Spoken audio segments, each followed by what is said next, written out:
नमस्कार दोस्तों, श्रीवत्स क्लासेज में आपका स्वागत है।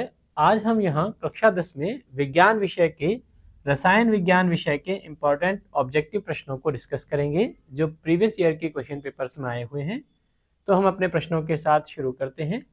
देखें, हमारा प्रश्न संख्या 1 है, सोना की परमाणु संख्या होती है। अभी देखिए, सोना हम जानते हैं यह एक एलिमेंट या तत्व का नोटेशन है जिसको हम Au के रूप में रिप्रेजेंट करते हैं, जिसका सामान्य नाम होता है गोल्ड। ठीक है।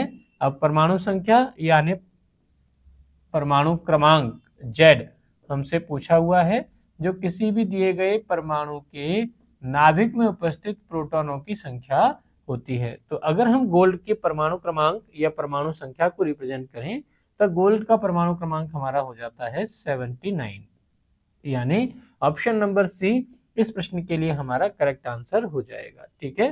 तो गोल्ड के बारे में खास बात कि गोल्ड हमारी धातु है। ठीक है। यह ऑर्नामेंटल मेटल है। ऑर्नामेंटल माने कि इसको आभूषणों के लिए उपयोग में किया जाता है। साथ ही यह सबसे अधिक तन्यता दर्शाने वाली धातु होती है, जिसके 1 मीटर अगर हम गोल्ड लें, 1 ग्राम गोल्ड लें तो उसका हम लगभग 2 किलोमीटर लंबा तार खींच सकते हैं। चलिए नेक्स्ट प्रश्न की तरफ देखें। अगला प्रश्न हमारा है, निम्नांकित में से कौन लवण है। जहां लवण के लिए अगर हम देखें तो लवण जो है वो अम्ल व क्षार के रासायनिक अभिक्रिया से बनते हैं। अम्ल और क्षार की रासायनिक अभिक्रिया से जो हमें प्राप्त होता है वो हमें बनता है लवण और जल। ठीक है। तो आपसे पूछा हुआ है निम्न में से लवण कौन सा है। चेक कीजिए। यहाँ पहला ऑप्शन हमारे पास में है HCl, इसे हम बोलते हैं हाइड्रोक्लोरिक अम्ल, तो यह हमारा एक अम्ल हो जाएगा। दूसरा ऑप्शन K2SO4, अगर हम इसकी जल के साथ में अभिक्रिया करवाएं और जल के साथ में इसकी अभिक्रिया करवाएं तो हम देखें हमें प्राप्त हो जाएगा KOH plus H2SO4, potassium hydroxide और सल्फ्यूरिक अम्ल। तो यह क्षार और अम्ल की अभिक्रिया से बना है, इसलिए ऑप्शन नंबर बी यह दिया गया पदार्थ एक लवण होगा। वहीं तीसरा ऑप्शन अगर हम देखें तो ये हमारा है सोडियम हाइड्रोक्साइड, यह क्षार धातु का हाइड्रोक्साइड है, तो ये हमारा हो जाएगा क्षार। और चौथा ऑप्शन अगर अपन देखें तो ये अमोनियम हाइड्रोक्साइड है, ये भी हमारा क्या हो जाता है, एल्कलाइन या क्षार हो जाता है। इसलिए ऑप्शन नंबर बी इस प्रश्न के लिए हमारा करेक्ट आंसर हो जाएगा। अगला देखें, निम्नांकित में से किस धातु का गलनांक सबसे कम है। आपको यहाँ गलनांक या मेल्टिंग पॉइंट पूछा हुआ है, तो सबसे पहले हम कंसीडर करें कि गलनांक या मेल्टिंग पॉइंट क्या होता है।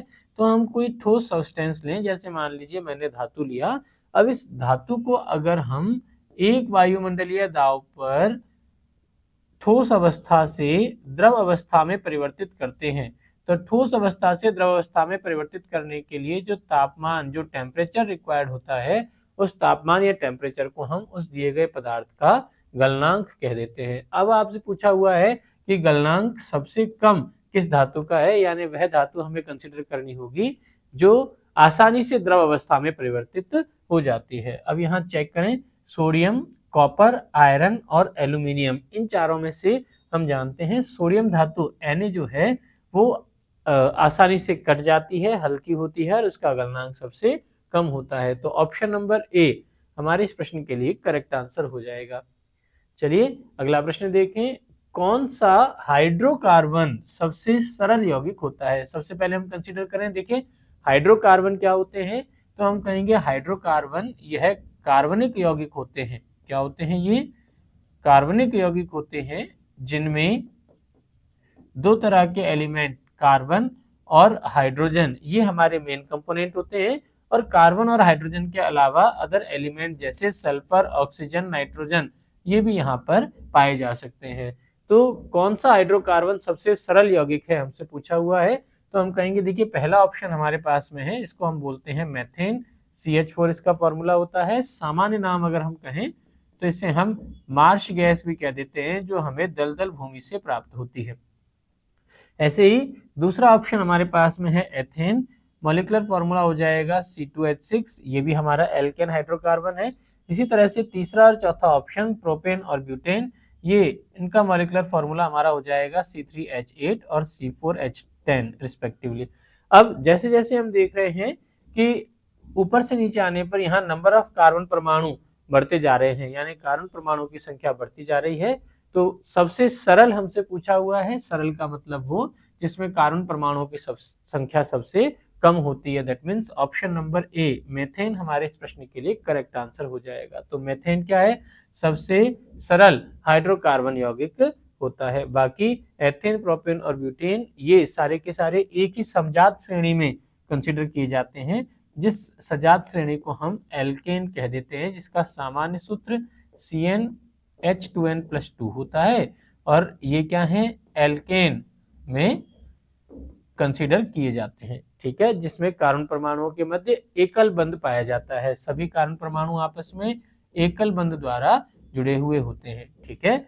नेक्स्ट देखें, अगले प्रश्न की तरफ चलें। अगला प्रश्न हमारा है, निम्न में से कौन परंपरागत ऊर्जा स्रोत है? देखिए, परंपरागत का मतलब है कि हम जिसका लंबे समय से उपयोग करते आ रहे हैं। तो पहला हमारा ऑप्शन है जैव मात्रा या बायोमास। करेक्ट ऑप्शन होगा, क्योंकि जैव मात्रा में हम गोबर गैस या लकड़ी, ये जो हमारा बायो प्रोडक्ट होते हैं, उनका हम इस्तेमाल करते हुए आ रहे हैं। तो जैव मात्रा ये हमारा परंपरागत ऊर्जा का स्रोत हो जाएगा। न्यूक्लियर एनर्जी सोर्स या नाभिकीय ऊर्जा स्रोत, जिसमें हम न्यूक्लियर रिएक्टर, नाभिकीय विखंडन और नाभिकीय संलयन अभिक्रिया का उपयोग करते हैं, ये हम अभी रेनॉन डेज में काम में लेने लगे हैं। तो ये हमारा गैर परंपरागत ऊर्जा स्रोत में आता है। और ऐसे ही हमारा भूतापीय ऊर्जा स्रोत, ये भी किस में आता है? गैर परंपरागत ऊर्जा स्रोत में आता है। तो ऑप्शन नंबर ए जैव मात्रा या बायोमास हमारे इस प्रश्न के लिए करेक्ट आंसर हो जाएगा। चलिए नेक्स्ट देखें, किसी कोश में इलेक्ट्रॉनों की अधिकतम संख्या होती है। अब देखिए, इलेक्ट्रॉनों की आपसे अधिकतम संख्या पूछी है, और वो भी किसमें? कोश में। अब ये कोश को ही हम कक्ष भी कह सकते हैं, या इसी कोश को हम ऊर्जा स्तर भी कह देते हैं, ठीक है। तो आपसे कक्ष, ऊर्जा स्तर या कोश में इलेक्ट्रॉनों की अधिकतम यानी मैक्सिमम नंबर आपसे पूछा हुआ है, तो कैसे रिप्रेजेंट करेंगे?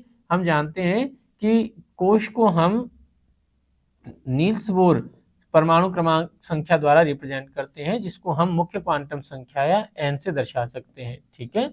मुख्य क्वांटम संख्या या n से दर्शा सकते हैं, जिसकी डिस्कवरी किसके द्वारा की गई थी? नील्स बोर के द्वारा की गई थी। अब ये जो n या मुख्य क्वांटम संख्या है, ये किसी भी दिए गए परमाणु के कोश को रिप्रेजेंट करती है, जिसका मान n बराबर 1, 2, 3 या 4 या इसी तरह से आगे हो सकता है।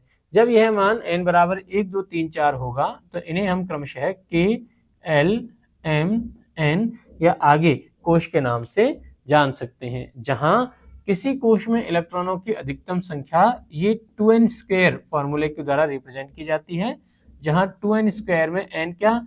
कोश की संख्या को रिप्रेजेंट कर रहा है। जैसे मान लीजिए हम अगर n बराबर 1 रखते हैं, तो K कोश में अधिकतम इलेक्ट्रॉनों की संख्या हो जाएगी 2 × 1 का स्क्वायर यानी 2। ऐसे ही L कोश, जिसके लिए n का मान 2 है, उसमें इलेक्ट्रॉनों की संख्या क्या हो जाएगी? 2 × 2 का स्क्वायर यानी 8। M कोश में ये इलेक्ट्रॉनों की संख्या हो जाएगी 2 × 3 का स्क्वायर यानी 18। तो ये 2, 8, 18 ये क्या है? हमारे पास इलेक्ट्रॉनों की अधिकतम संख्या है, जो हम कोशों में रिप्रेजेंट कर रहे हैं। तो ऑप्शन नंबर बी इस प्रश्न के लिए हमारा करेक्ट आंसर हो जाएगा। अगर इलेक्ट्रॉनों की अधिकतम संख्या की जगह हमसे कक्षकों की संख्या पूछे कि भाई एक कोश में कितने कक्षक होते हैं, तो ये फॉर्मूला हमारा हो जाएगा n²। कक्षकों की संख्या को हम n² से रिप्रेजेंट कर सकते हैं, ठीक है। तो अधिकतम इलेक्ट्रॉनों की संख्या पूछी है, इसलिए ऑप्शन नंबर बी 2n² हमारे इस प्रश्न के लिए करेक्ट आंसर रहेगा। अब हम जानते हैं कि भाई इलेक्ट्रॉन जो होते हैं वो कैसे होते हैं? विपरीत चक्रण वाले होते हैं और युग्मित होते हैं। विपरीत चक्रण वाले होते हैं और युग्मित होते हैं, यानी एक युग्म में 2 इलेक्ट्रॉन होते हैं अधिकतम, जिनका चक्रण विपरीत होता है। तो अगर इसी क्वेश्चन में आपसे इलेक्ट्रॉनों की अधिकतम संख्या, लेकिन प्रश्न में आपसे लिख लेता समान चक्रण वाले इलेक्ट्रॉनों की अधिकतम संख्या, तो हम कहते समान चक्रण वाले इलेक्ट्रॉनों की अधिकतम संख्या 2n² की आधी हो जाती। भाई अधिकतम इलेक्ट्रॉन कितने हैं? 2n²। उसमें से आधे इलेक्ट्रॉन प्लस हाफ स्पिन वाले और रिमेनिंग आधे इलेक्ट्रॉन जो है वो माइनस हाफ स्पिन वाले हैं। तो समान चक्रण वाले इलेक्ट्रॉनों की अधिकतम संख्या कितनी हो जाएगी?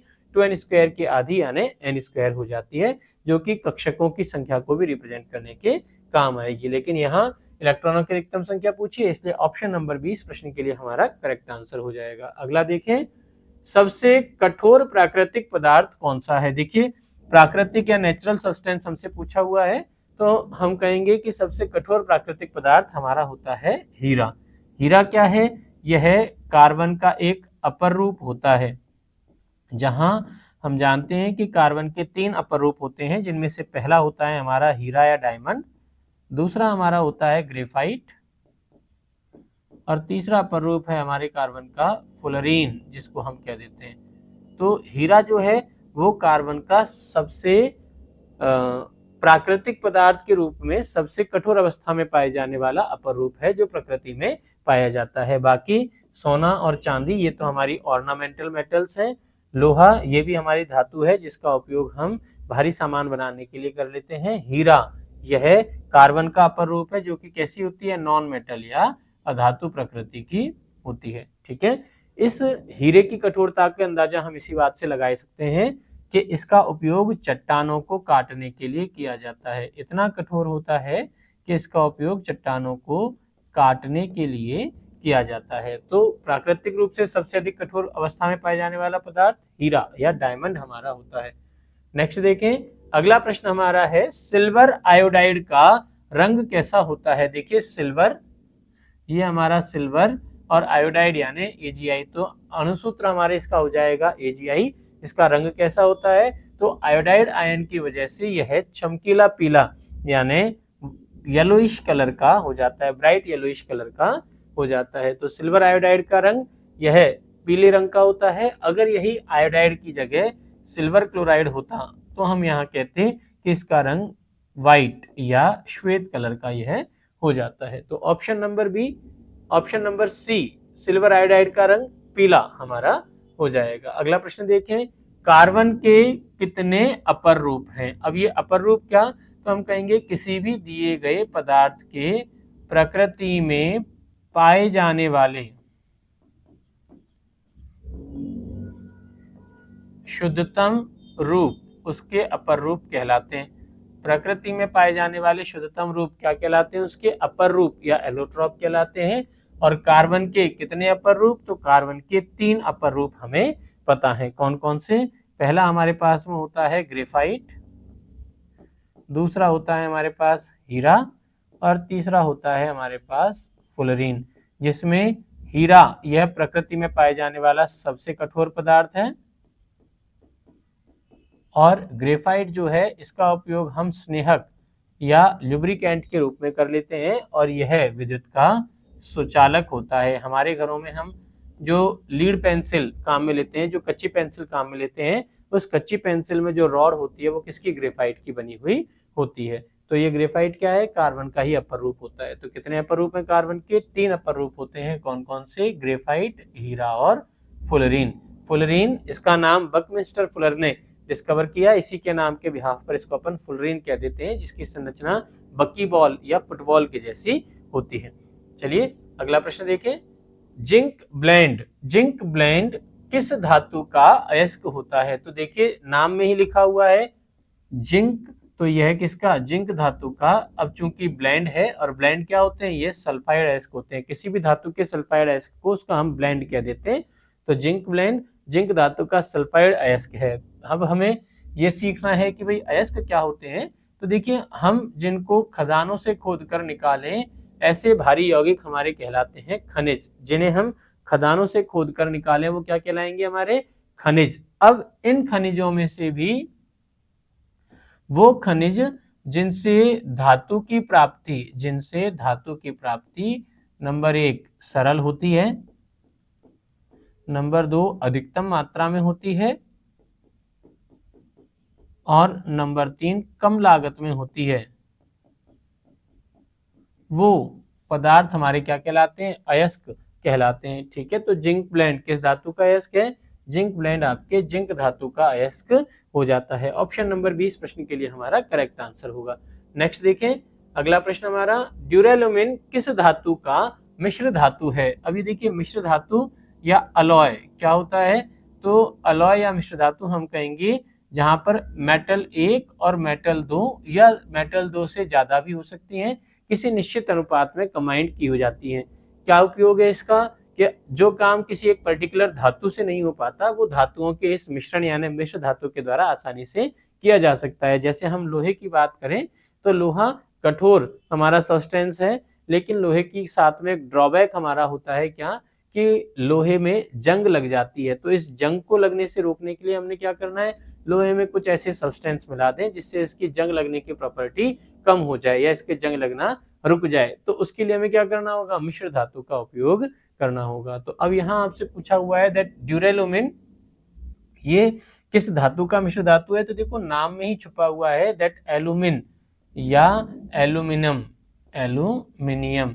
तो ड्यूरेलुमिन यह किसका? एल्यूमिनियम का मिश्र धातु होता है, जिसका उपयोग हम लोग अपने प्रेशर कुकर जो होते हैं उसको बनाने के लिए करते हैं। तो ऑप्शन नंबर सी इस प्रश्न के लिए हमारा करेक्ट आंसर हो जाएगा। नेक्स्ट देखिए, निम्न में से कौन उपधातु है? अब यहाँ देखिए 3 टर्म हमें यहाँ पर सीखनी होंगी। पहली हमारी होती है धातु, दूसरी हमारी होती है अधातु और तीसरी हमारी होते हैं उपधातु। धातुएं क्या होती हैं? वो जो कठोर होती हैं, जो ठोस होती हैं, जिनमें तन्यता पाई जाती है, जिनमें चमकने का गुण पाया जाता है, जो आसानी से इलेक्ट्रॉन दे सकती हैं और जिनमें पीटने पर आवाज होती है, सोनोरस प्रॉपर्टी पाई जाती है। इतनी सारी प्रॉपर्टी जिसमें हो, जिसमें विद्युत की चालकता पाई जाती है, ये सब गुण जिसमें होते हैं, ऐसे एलिमेंट को हम धातु कह देते हैं। वो जिनमें इसके वाइस वर्सा प्रॉपर्टी पाई जाए, यानी जो कठोर की जगह कम कठोर हो या सॉफ्ट होती हैं, ठोस की बजाय इनकी भौतिक अवस्था लिक्विड या गैस हो जाए, ये तन्यता नहीं होती, इनको खींचकर इनका तार नहीं बनाया जा सकता, इनमें चमकने का गुण धातुओं की तरह चमकने पर प्रवृत्ति नहीं पाई जाती, या इलेक्ट्रॉन देने की जगह इलेक्ट्रॉन लेने का गुण होता है, उन्हें हम अधातु या नॉन मेटल कहते हैं।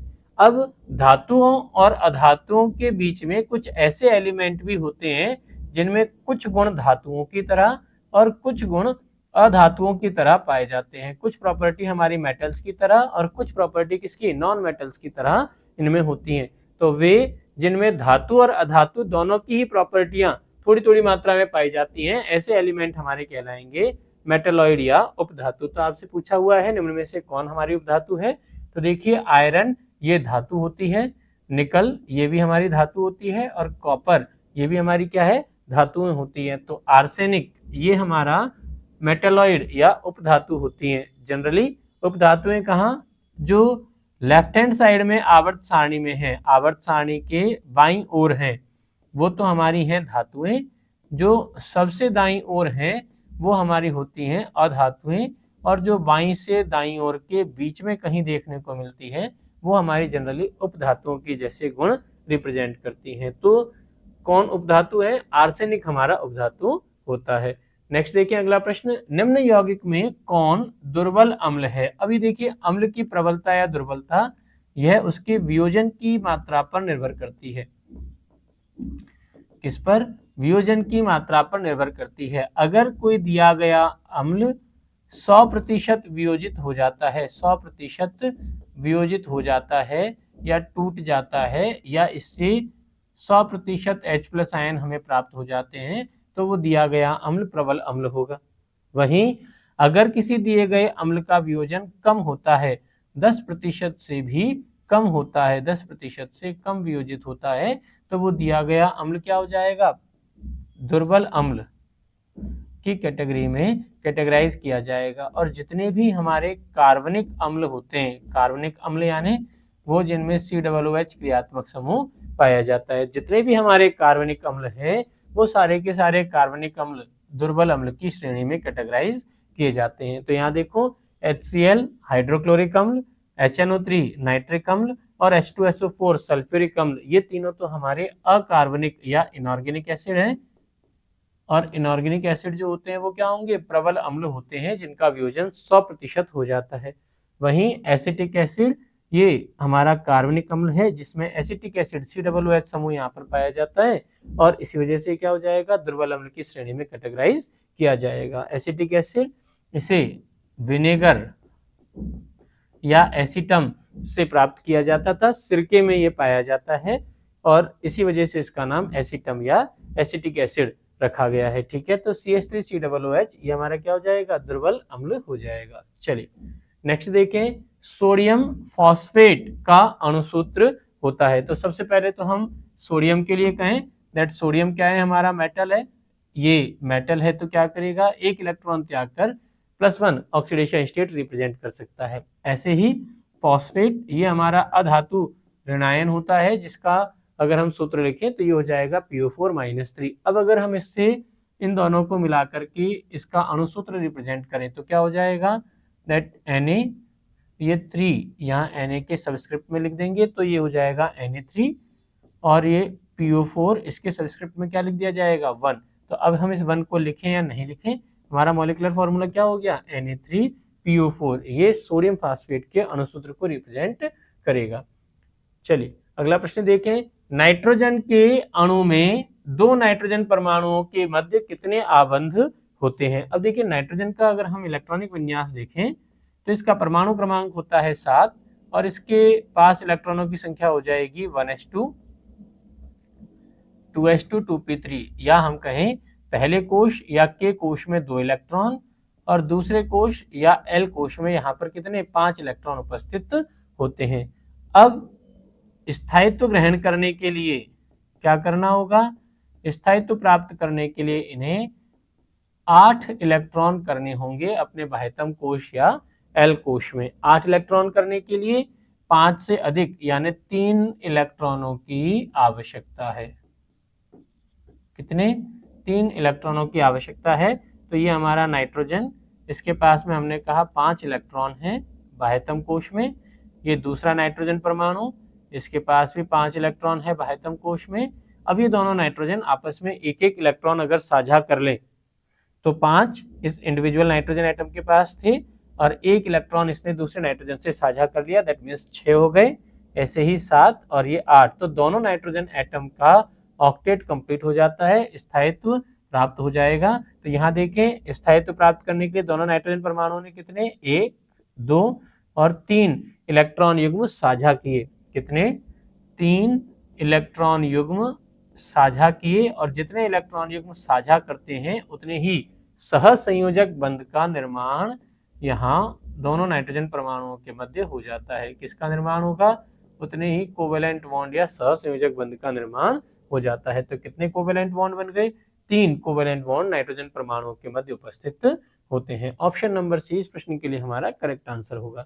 नेक्स्ट प्रश्न देखते हैं, आवर्त सारणी के तृतीय आवर्त में तत्वों की संख्या कितनी होती है। तो देखिए अगर हम आधुनिक आवर्त सारणी को देखें तो आधुनिक आवर्त सारणी जो हमें हेनरी मोजले ने सुझाई थी, किन्होंने, हेनरी मोजले ने सुझाई थी, और इस आधुनिक आवर्त सारणी के लिए इन्होंने एक आवर्तिता नियम दिया जहां इन्होंने बताया कि परमाणुओं के जो गुण होते हैं वो परमाणुओं के गुण उनके परमाणु क्रमांक का आवर्ती फलन होते हैं। और इसके आधार पर इन्होंने जो आधुनिक आवर्त सारणी दी, उस आधुनिक आवर्त सारणी में 7 आवर्त, जहां आवर्त क्या है, हॉरिजॉन्टल लाइंस होती हैं, और 1 से लेकर 18 तक वर्टिकल लाइंस यानी वर्ग या ग्रुप पाए जाते हैं। तो आवर्त कितने, 7, और इन 7 आवर्तों में से भी हमसे पूछा हुआ है कि तीसरे आवर्त में तत्वों की संख्या कितनी होगी। अब देखिए अगर हम इस तीसरे आवर्त में देखें तो तीसरे आवर्त में 8 तत्व हमारे पास में अधिकतम होते हैं। जो तीसरा आवर्त परमाणु क्रमांक 11 यानी सोडियम से स्टार्ट होता है और परमाणु क्रमांक 18 यानी नियोन पर जाकर कंप्लीट हो जाता है। तो 11 से लेकर 18 तक यानी कितने, टोटल 8 तत्व तीसरे आवर्त में हमारे रखे जाते हैं। ऑप्शन नंबर ए इस प्रश्न के लिए हमारा करेक्ट आंसर हो जाएगा। अगला देखें, आवर्त सारणी के किसी समूह के सभी तत्वों की संयोजकता होती है। अब ये समूह हमसे पूछा हुआ है तो इस समूह को हम वर्ग कहते हैं। जहां हमने कहा कि आवर्त सारणी, आधुनिक आवर्त सारणी में कितने हैं वर्ग, 18 हैं, और एक वर्ग जो होता है उस वर्ग में पाए जाने वाले सभी तत्वों के बाह्यतम कोश का इलेक्ट्रॉनिक विन्यास समान होता है। क्या समान है? बाह्यतम कोश का इलेक्ट्रॉनिक विन्यास समान है। अब इलेक्ट्रॉनिक विन्यास अगर समान होगा तो अष्टक पूरा करने के लिए, 8 इलेक्ट्रॉन कंप्लीट करने के लिए इलेक्ट्रॉनों की संख्या जो इनको रिक्वायर्ड है वो भी सभी के लिए समान होगी। और जब सभी के लिए इलेक्ट्रॉनों की संख्या समान होगी तो यहां से हम क्या कहेंगे कि सभी तत्वों की संयोजकता क्या होती है, समान हो जाती है। That means option number B इस प्रश्न के लिए हमारा करेक्ट आंसर हो जाएगा। ठीक है, अगला देखें, निम्नांकित में से कौन शराब के रूप में उपयोग होता है? अभी देखिए शराब के रूप में हम जिसका उपयोग करेंगे वो हमारा क्या हो जाएगा, अल्कोहल हो जाएगा।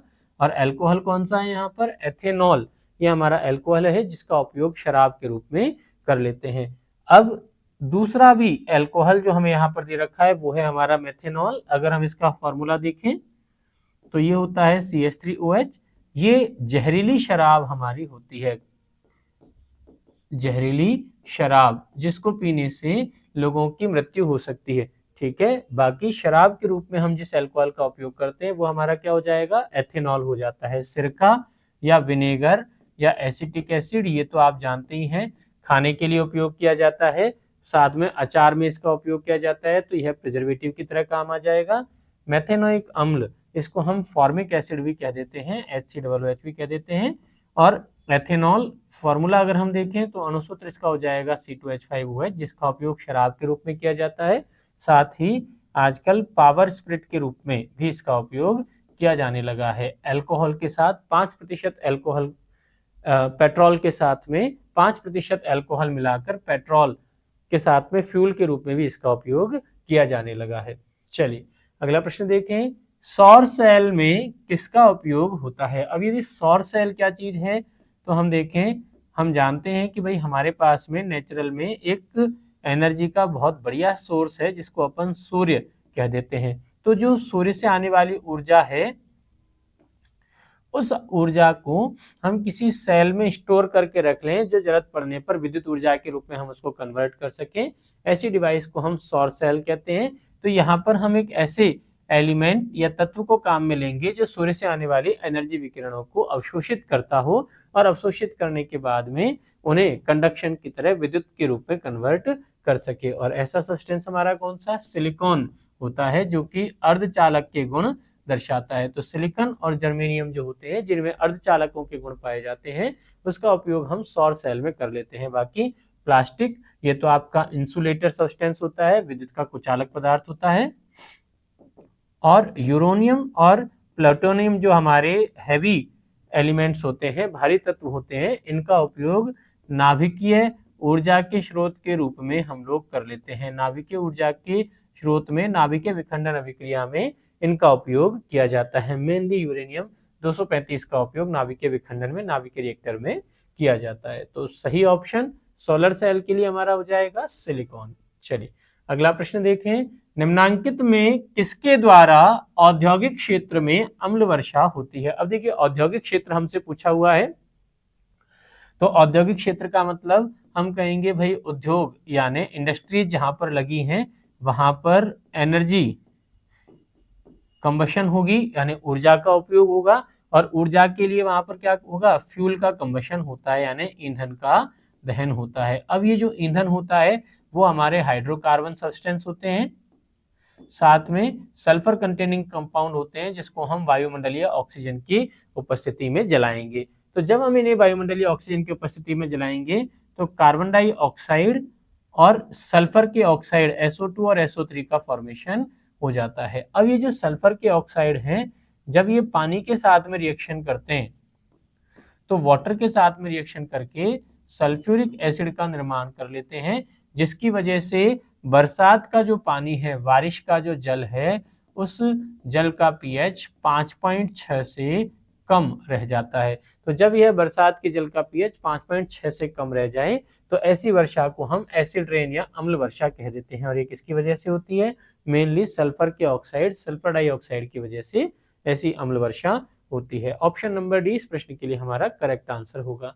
चलें अगला प्रश्न देखें। ऑक्जेलिक अम्ल का प्राकृतिक स्रोत है। अभी देखिए ऑक्जेलिक अम्ल, अगर हम इसका मॉलिक्यूलर फॉर्मूला देखें तो ये हमारा होता है COOH।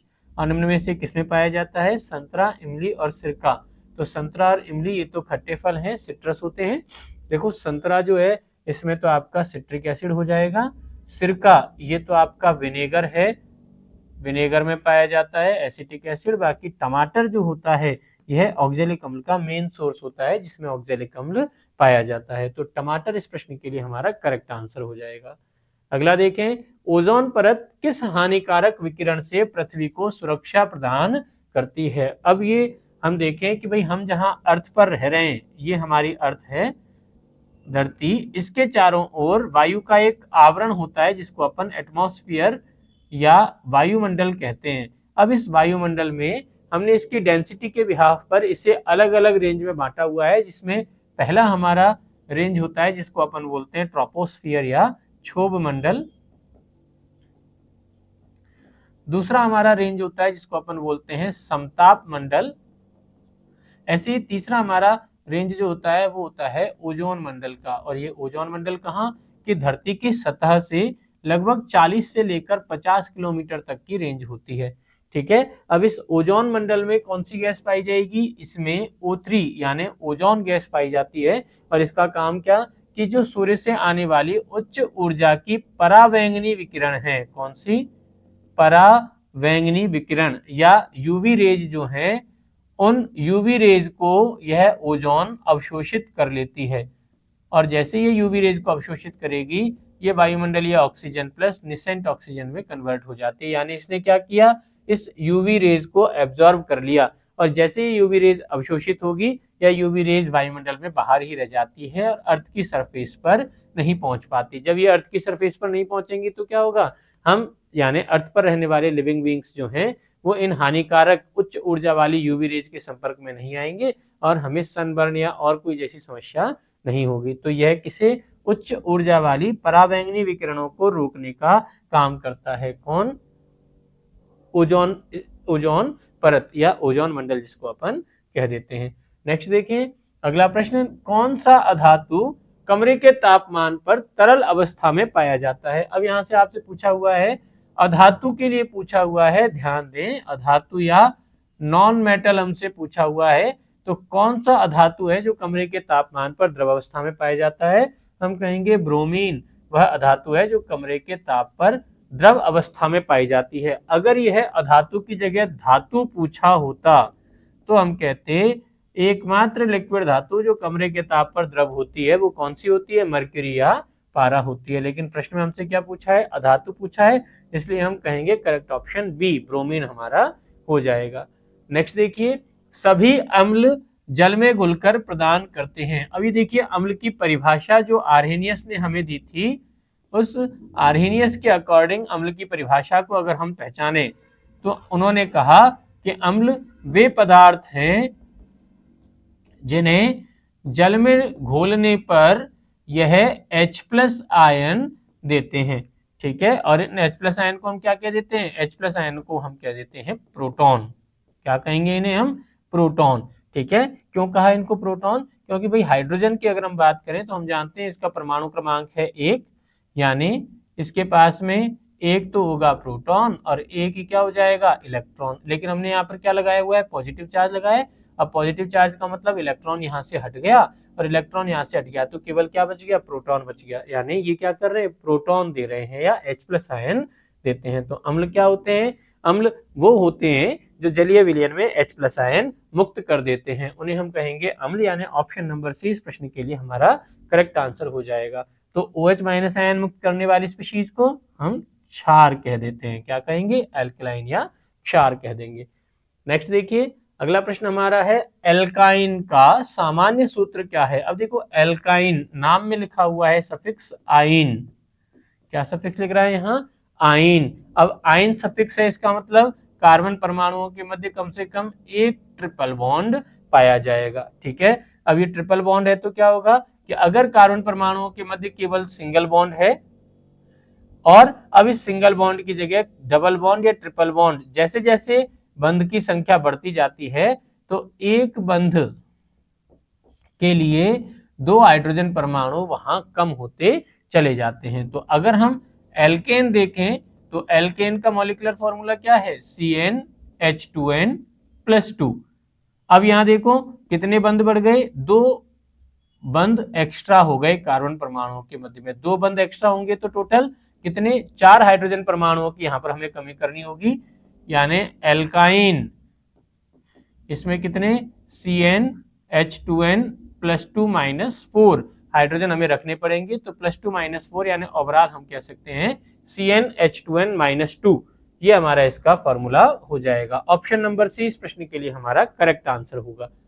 नेक्स्ट देखें, अगला प्रश्न हमारा, प्रोपेन का आणविक सूत्र C3H8 है। इसमें अब हमसे सहसंयोजक बंधों की संख्या पूछी हुई है, तो सबसे पहले हम चेक करें इसका जो सफिक्स है, जो अनुलग्न यहां पर लगा हुआ है वो है एन, और एन अनुलग्न किसे, यह दिखाता है कार्बन कार्बन एकल बंध को। अब यहां देखिए कितने कार्बन है, 3। अब इन 3 कार्बन के लिए हाइड्रोजन परमाणुओं की संख्या अगर हम देखें तो हाइड्रोजन परमाणुओं की संख्या क्रमशः हो जाएगी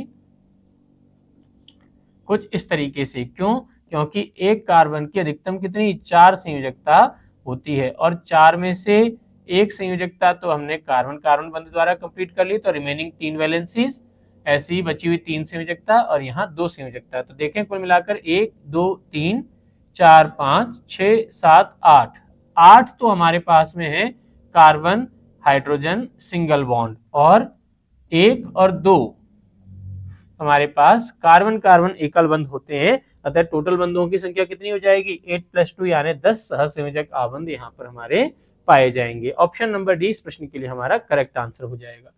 अगला देखें, एक रासायनिक अभिक्रिया हमें दी है जिसमें हमें बताया है कि कैल्शियम कार्बोनेट जो सॉलिड भौतिक अवस्था में है, इसको गर्म करने पर यह कैल्शियम ऑक्साइड सॉलिड और कार्बन डाइऑक्साइड गैस में कन्वर्ट हो जाता है। ये एस, एस और जी यह इनकी भौतिक अवस्थाओं को रिप्रेजेंट कर रहा है, और आपसे पूछा हुआ है कि ये किस प्रकार की अभिक्रिया है। तो यहाँ हम क्या देख रहे हैं, हमारे पास एक अभिकारक है, कितना अभिकारक है, एक ही रिएक्टेंट है, लेकिन इस एक रिएक्टेंट से 1+1 यानी टोटल कितने, 2 प्रोडक्ट का फॉर्मेशन हो रहा है। तो जब एक अभिकारक से 2 उत्पाद का निर्माण हो जाए तो ऐसी अभिक्रिया वियोजन या टूटने की अभिक्रिया कहलाती है। तो ऑप्शन नंबर ए इस प्रश्न के लिए हमारा करेक्ट आंसर हो जाएगा। कॉम्बिनेशन या संयोजन की अभिक्रिया में क्या होगा, जब 2 अभिकारक या 2 से ज्यादा रिएक्टेंट आपस में मिलेंगे और एक ही उत्पाद का निर्माण हो, यानी वियोजन से उलट जो अभिक्रिया होगी वो आपकी हो जाएगी संयोजन की अभिक्रिया। विस्थापन में क्या होगा कि एक एलिमेंट किसी दूसरे एलिमेंट के सॉल्ट में से उसे विस्थापित कर दे, तो यहाँ Mx + M2 बन जाए। तो कुल मिलाकर क्या हुआ, M ने M2 को अपनी जगह से हटा दिया, विस्थापन अभिक्रिया होती है। ऐसे ही अगर हमारे पास एक सॉल्ट है Mx1 और एक सॉल्ट है M2X2, ठीक है, अब M और M2 आपस में एक दूसरे को उसकी जगह से हटा दें, यानी ये बन जाए M2X1 और यहाँ बन जाए MX2, तो दोनों ने आपस में एक दूसरे को हटा दिया।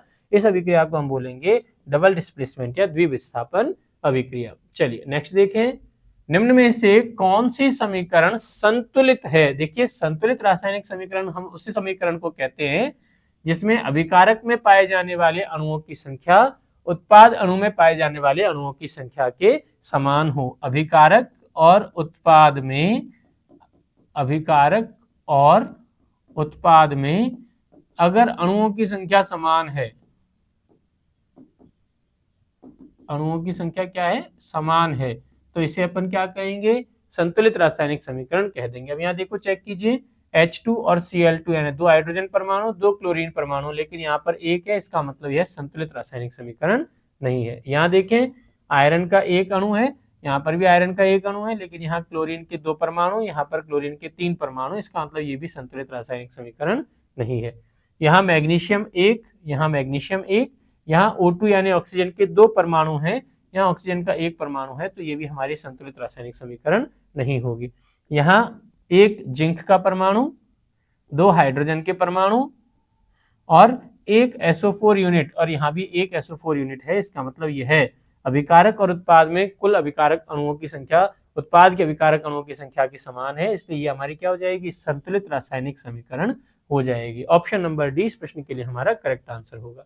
अगला देखें, पारे का अयस्क है। तो देखिए पारे का अयस्क जो होता है वो हमारा हो जाता है सिनेबार, इसको अपन बोलते हैं HGS फॉर्मूला। हेमेटाइट ये हमारे किसके, आयरन का अयस्क हो जाएगा। ऐसे ही मैग्नेटाइट भी है। बॉक्साइट ये हमारे एल्यूमिनियम का अयस्क होता है। तो आपसे पारे के लिए अयस्क पूछा है, ऑप्शन नंबर ए सिनेबार इस प्रश्न का करेक्ट आंसर होगा। अगला देखें, निकेल ये हमारा एक एलिमेंट हमें दे रखा है निकल, और इसका परमाणु क्रमांक हमसे पूछा है, तो हम कहेंगे निकल जिसका परमाणु क्रमांक कितना होता है, 28 होता है। ऑप्शन नंबर बी इस प्रश्न के लिए हमारा करेक्ट आंसर हो जाएगा। तो देखिए ये हमारे प्रश्न थे जिसमें हमने प्रीवियस ईयर्स की रसायन विज्ञान से संबंधित कक्षा 10 के प्रश्नों का अध्ययन किया। नेक्स्ट लेक्चर में हम नए प्रश्नों के साथ फिर से मिलेंगे। धन्यवाद।